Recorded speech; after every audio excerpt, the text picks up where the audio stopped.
With Lululemon, the real gift happens when they're living in it. When you give the fan favorite everywhere belt bag, the real gift is...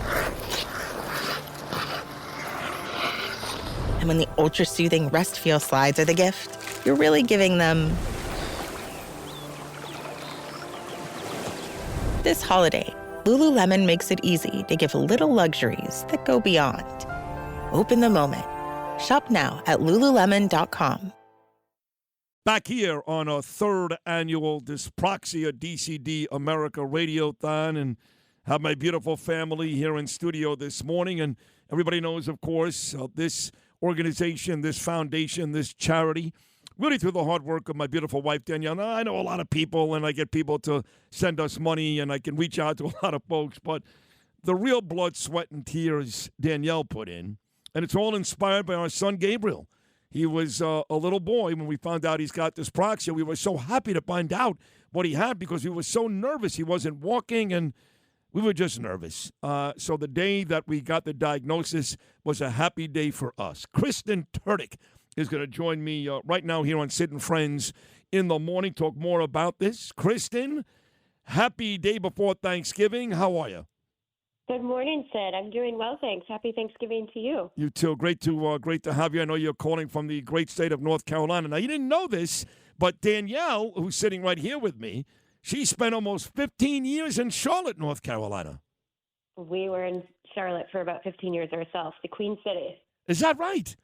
It is. So great location. It is a great city, and it's growing. It's growing very, very. I know you're still in North Carolina in a different city, but actually I have a bunch of folks on this show. They're from Wilmington, and it's just a great state. But let's get to Gabe. Gabe was diagnosed a little south of you down in Florida at Miami Children's Hospital, and he was diagnosed early enough for us to make sure that he got all the things he needed to make sure that he could be the thriving, beautiful 16-year-old boy that he is today. So we really want to talk about early detection, early intervention, and how important that is. That's the case, yes?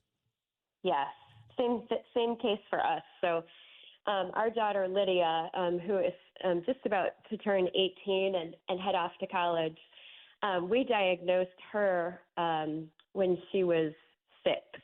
So we were living in Raleigh at the time, and the only place that we could find was a woman that ran a facility in Charlotte. So we actually we had some trouble with her first grade teacher, a lot of trouble, I would say. She was kind of, back in the first grade, they have little clips that they put on the wall, and your clip moves up or it moves down based on your behavior. And Lydia's always ended up on the very lowest rung of the ladder every single day. Because she was, either looking out the window, or she was standing up when she was supposed to be sitting down, or she was kind of humming when she was working and you were supposed to be quiet, all sorts of little things like that. And eventually that teacher had suggested to us that she had ADD and that we should have her tested, which we later found out that, you really can't even diagnose ADD at that young age, or they don't like to until they're a couple years older.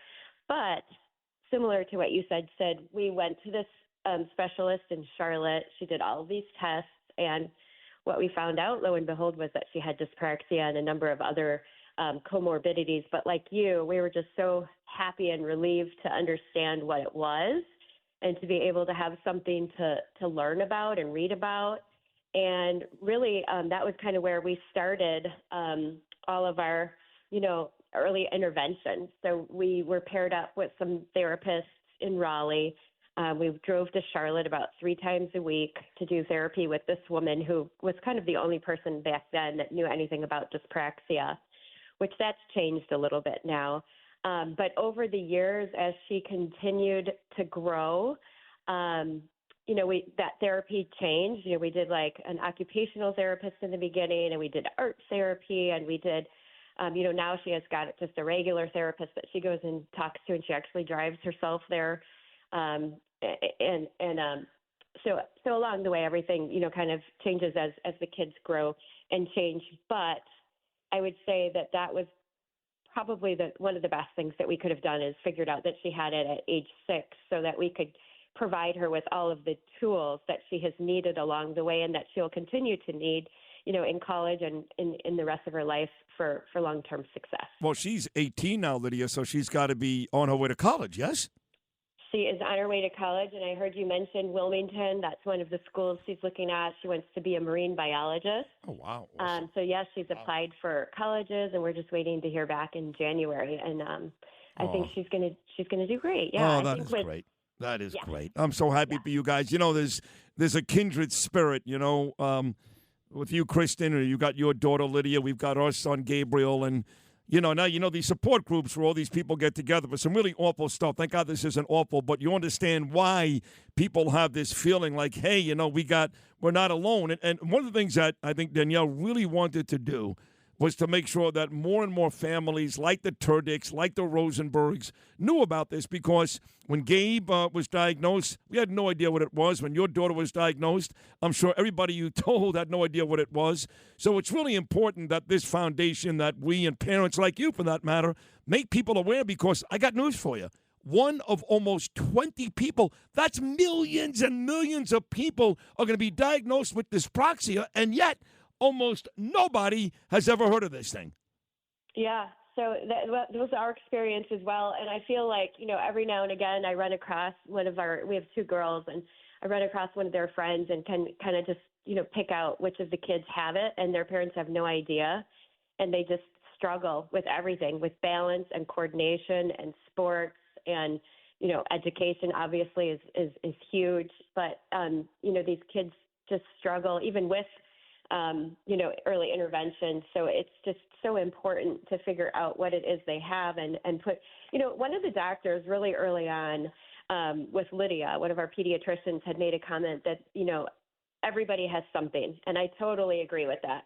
And he said, why put a label on it? And even to this day, I just feel like, I guess you probably don't have to put a label on everything, but to put a label on something like this so that you understand and can advocate accordingly. We had we worked with a guy that was out of Chicago in our early days, and he was kind of like our dyspraxia coach.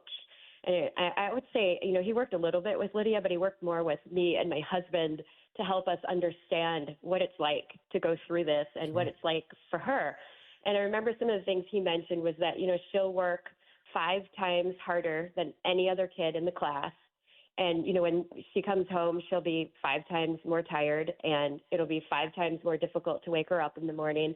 And I think that's still true at age 18. But more importantly, he came to our school meetings. So when we were meeting to do her 504 with the teachers and with the principal and the assistant principal, he would come to those meetings, and he taught us how to advocate. And I think in the beginning, you just have no sense for how hard it is, because people just don't get it. And, to share one example, like Lydia works extremely hard. I'd say she probably does homework every single day from the time she gets home from school to the time she goes to bed.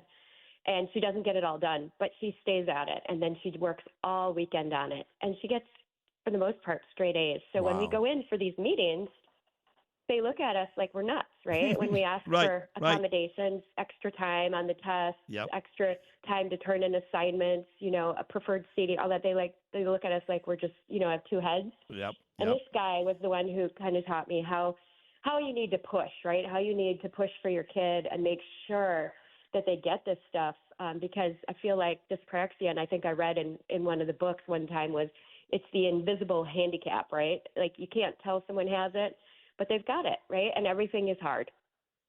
That is true, but I have to tell you that, and maybe I'll just use I'll use our 2 kids as a barometer, Lydia and Gabriel.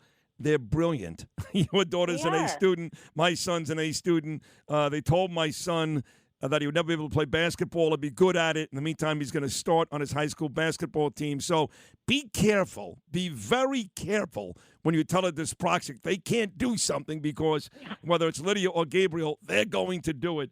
Hey, thank you for joining me here in New York this morning. Lots of folks, millions, are hearing this conversation, so you're doing an awful lot for a lot of people. You sound like you've got a beautiful family. We wish Lydia nothing but the best of luck, and Wilmington's a lovely place, and hopefully we'll get to talk again very, very soon. Kristen, thank you so much.